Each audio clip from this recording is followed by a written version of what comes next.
Right now, you are probably staring at a mountain of unfolded laundry, feeling the absolute frustration of sorting socks, washing stains, and fighting with fabrics that seem to exist only to complicate your daily life.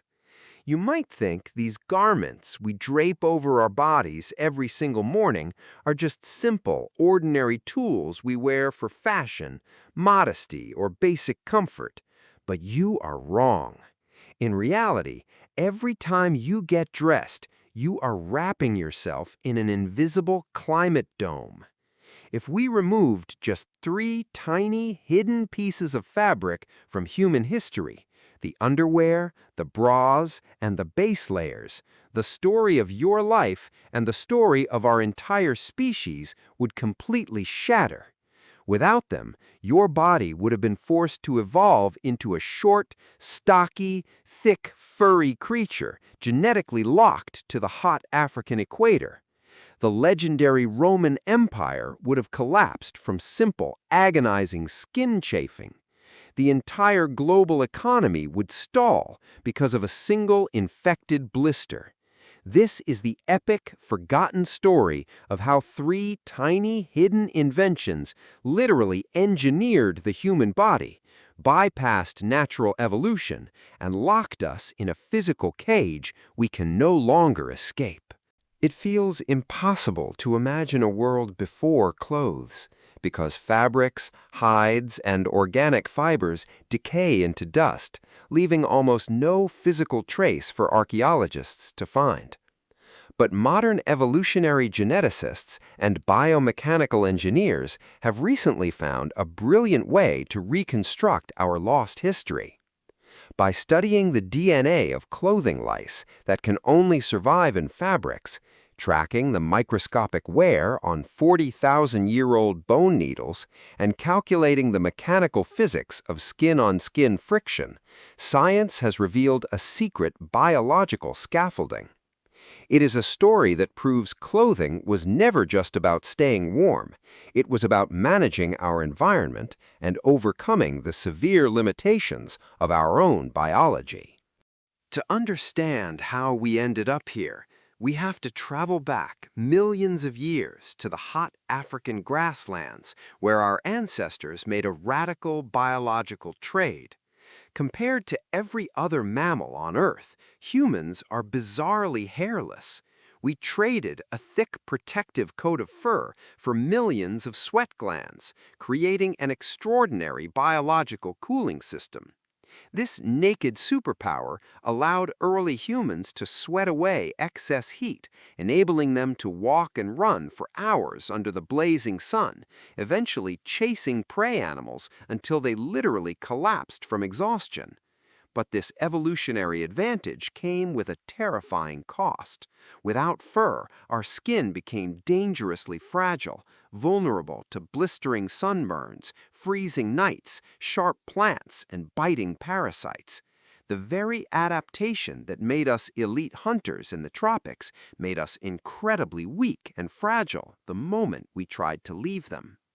When our ancestors began migrating out of Africa into the freezing landscapes of Europe and Asia, they did not wait thousands of generations to grow their fur back. Instead, they bypassed slow biological evolution entirely with a rapid technological explosion. They created clothing, which acted as a portable shelter, allowing a tropical primate to carry its own warm climate zone into environments biology never designed it to survive. Our guide to this freezing transition comes from an unexpected creature, the louse. Genetic studies show that clothing lice split from head lice roughly 170,000 years ago, proving that humans were already wearing garments regularly by that time. And by 40,000 years ago, the invention of the bone needle allowed us to sew fitted, tailored garments. Tailored clothing was a massive technological leap because snugly fitted animal skins trap warm air 10 times more effectively than loose draped hides. But this sewing technology did not stop with clothing. The skills learned from spinning threads and using needles directly triggered a massive chain reaction, inspiring the creation of stronger ropes, woven baskets, fishing nets, and eventually the massive sails that allowed humans to conquer the global oceans. But as our clothing became more advanced, we accidentally created a brand new invisible enemy: friction.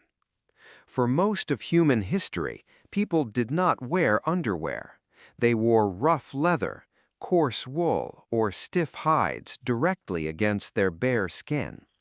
Every step a human takes creates tiny amounts of rubbing.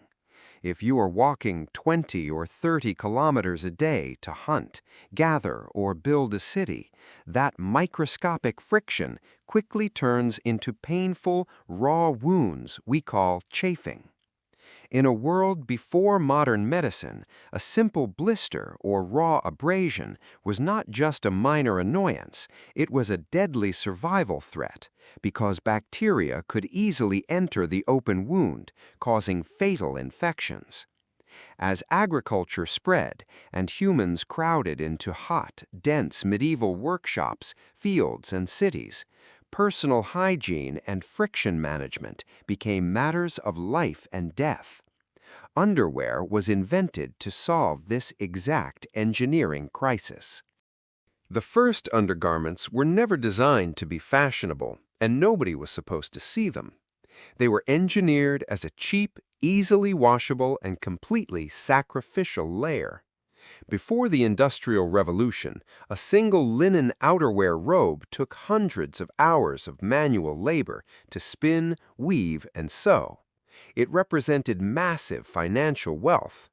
Your clothing was an investment, but the human body is its worst enemy, constantly secreting sweat, body oils, and shedding dead skin cells that rot and weaken fabric fibers.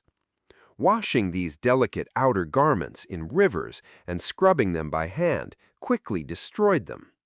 By wearing a cheap, replaceable inner cloth to absorb the body's oils and take the beating of daily friction, humans protected their massive financial investments, allowing outer garments to stay pristine and last for years. In the royal courts of Europe, a spotless, unwrinkled outfit became the ultimate symbol of wealth and high social status, all made possible by the hidden layer doing all the dirty work underneath. This brings us to the history of the bra, which reveals how deeply our clothing technology has rewritten our ideas of what is normal. Biologically, breast tissue has no muscles holding it in place. Its physical support relies entirely on delicate skin and connective tissue. During repeated movement, running, or heavy physical labor, this tissue moves constantly, which can cause intense discomfort or physical pain. Yet, for centuries, society treated breast support as a private, modesty-based underwear issue that women had to solve quietly. But if the bra had never been invented, fashion and clothing manufacturers would have been forced to treat support as a basic engineering and physics problem centuries earlier. We would have developed structured outerwear, supportive athletic uniforms, and high-performance compression shirts built directly into everyday clothing.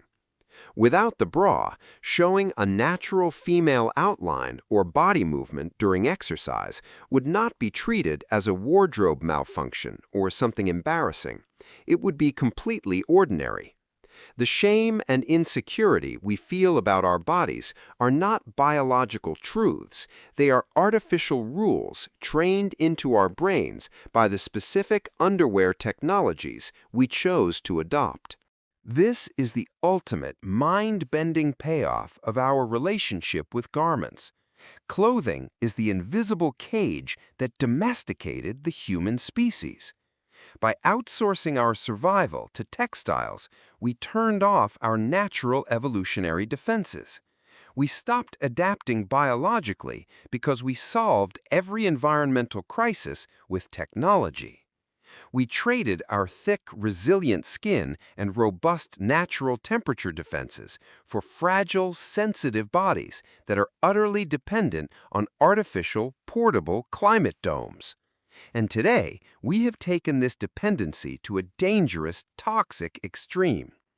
To escape the shore of expensive natural fibers, we have flooded our wardrobes with cheap, petroleum-based synthetic plastics like polyester, nylon, and spandex. As we sweat inside these synthetic layers, they shed microplastics directly into our sweat glands and leach endocrine-disrupting chemicals into our bloodstreams. We did not just invent clothing to protect ourselves from nature. We built a synthetic prison, wrapped ourselves inside it, and completely forgot how to survive without it. So the next time you find yourself folding that endless, frustrating pile of laundry, remember, you are not just cleaning fabric. You are maintaining the complex, fragile life support system that keeps our domesticated species alive.